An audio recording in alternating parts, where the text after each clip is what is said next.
મહારાજ, તમે માણસ નથી, ફરિશ્તા છો, દેવદૂત છો, ભગવાન છો, અને મારો બાપ ખડૂસ રાક્ષસ છે.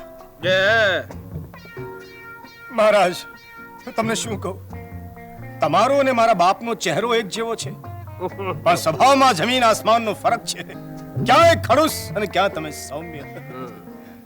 મહારાજ, મારા બાપે મારું જીવવું હરામ કરી નાખ્યું છે, મારા હાલ બેહાલ કરી નાખ્યા છે, જીવન દૂરધાણી કરી નાખ્યું છે. ખબર છે, આ ઉંમરે હવે એને લગ્ન કરવાનો અભરખો ઉભો થયો છે. ગાડી ઘોડી લાલ લગા. જળ ભરતને સમજાવે કોણ? બાબા લગ્ન કરે એમાં ખોટું શું છે છોકરા? પણ મહારાજ, કુંવારી કન્યા સાથે તારા બાપા 1000 દંડ પી લે છે, હા 1000 બેઠક મારે છે, હા દેગડું ભરીને દૂધ પી જાય છે, બિલકુલ સાચું. તો પછી એમાં લગ્ન કરે તો ખોટું શું છે? મહારાજ, આ તમે કહો છો? તમે? હા, હું કહું છું. જો દીકરા તું એમ માનતો હે કે તું 1 નંબરી છે તો તારા બાપા 10 નંબરી છે. કરોડપતિ પોકેટ લે